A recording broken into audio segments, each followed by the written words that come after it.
Oke, masih dari Sairus Salikin, kemudian ini tentang tadi, kalau tadi tazkiyatun nafas, sekarang tentang nafasnya, tentang diri kita. Kalau dalam Sairus Salikin, kalau kemarin kita belajar Imam Ghazali kan ngertinya nafas itu ada 3, ada amarah, ada lawamah, dan puncaknya mutmainnah. Kalau menurut Syekh Abdus Somad, nafas itu ada 7 tingkatannya.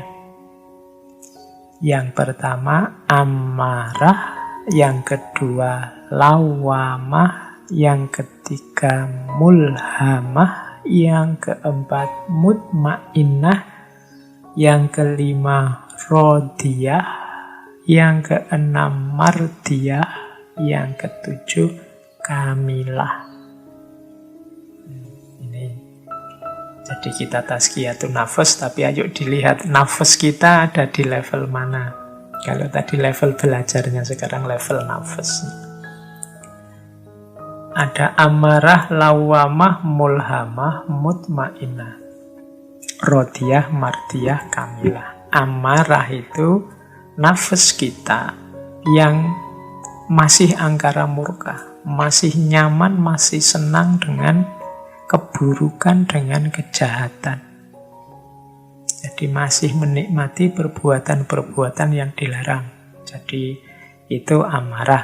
Kalau amarah negatif pokoknya.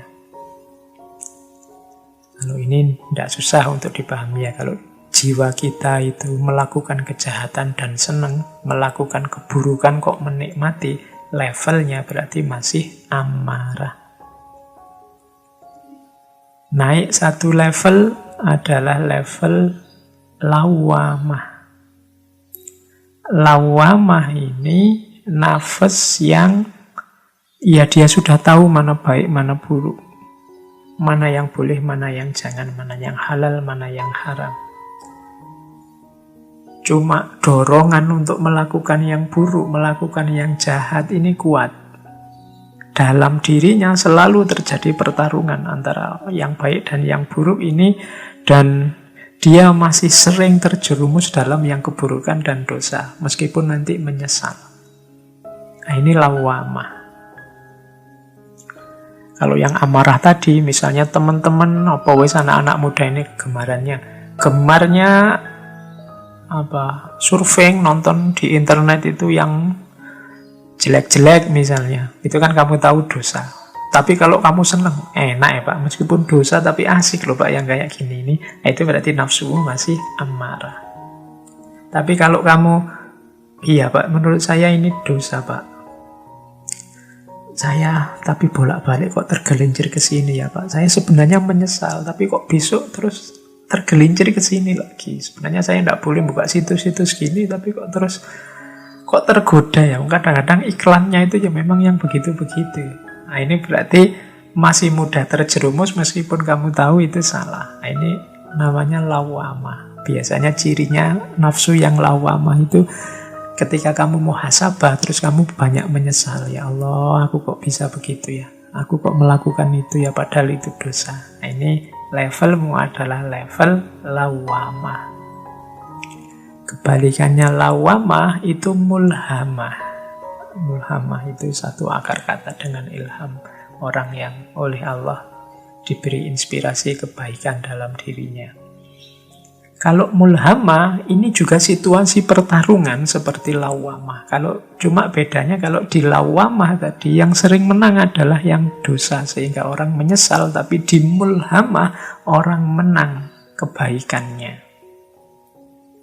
Cuma di akhirnya, kalau tadi yang lawamah akhirnya merasa menyesal, cuma mulhamah ini ya sudah melakukan kebaikan, tapi kadang-kadang rindu untuk melakukan melayani kenikmatannya nafsu tadi ya. Kalau hubungannya sama misalnya surfing di internet yang begitu-begitu itu tadi ya, kalau yang mulhamah itu tetap kamu saya tetap tidak buka situs itu merusak.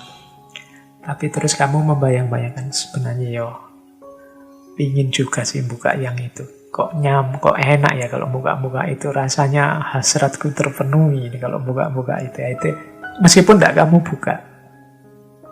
Ini namanya nafasmu masih mulhamah, masih ada rindu terhadap kenikmatan nafsu. Yo, definisikan sendiri ya kenikmatan nafsu itu. Kalian mungkin pernah melakukan apa yang itu dosa, terus kemudian sekarang saya tidak mau lagi, saya harus baik sekarang. Tapi yo kadang-kadang iya ya ada, dulu enak loh sebenarnya, tapi kok ya tidak boleh ya. Nah itu ada rindu kepada kenikmatan nafsu. Ini nafasmu ada di level mulhamah, masih lebih mending daripada lawamah. Karena dalam mulhamah yang engkau menangkan adalah kebaikannya, bukan dosanya, bukan keburukannya. Tapi kalau dalam lawamah yang dimenangkan adalah dosanya. Sebenarnya kalau teman-teman yang ikut ngaji ini kan insya Allah kalau ilmunya tentang baik buruk sudah ngerti mana yang baik, mana yang buruk. Sudah lengkap wawasannya, tinggal memang dalam hidup kita mau milih yang mana. Kalau engkau memilih yang lawamah, engkau menangkan nafsumu, engkau kalahkan ilmumu, ya levelmu level lawamah. Hidupmu akan diwarnai oleh penyesalan-penyesalan. Kalau engkau memilih mulhamah, engkau sudah benar, jalanmu sudah lurus karena ilmu engkau menangkan atas nafsu.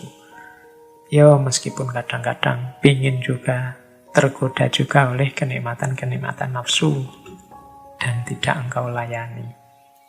Ada naik lagi satu level, yaitu level mutmainnah.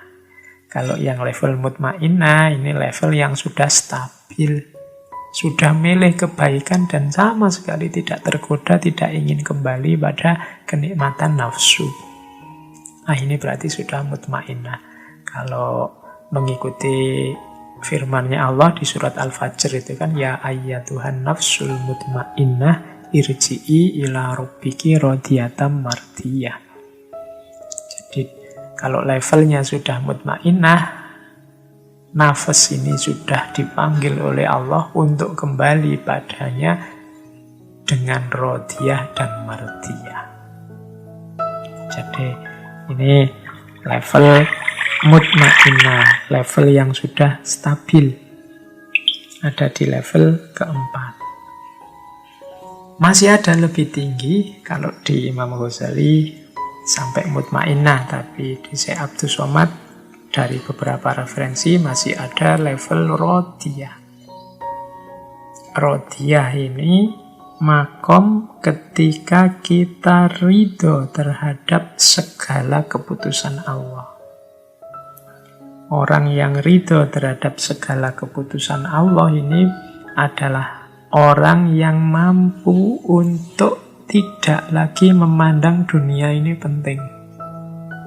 Ya kalau orang masih menganggap dunia ini sangat penting, kemungkinan dia susah untuk ridho terhadap segala keputusannya Allah, karena ada yang dia anggap penting yang lain selain Allah.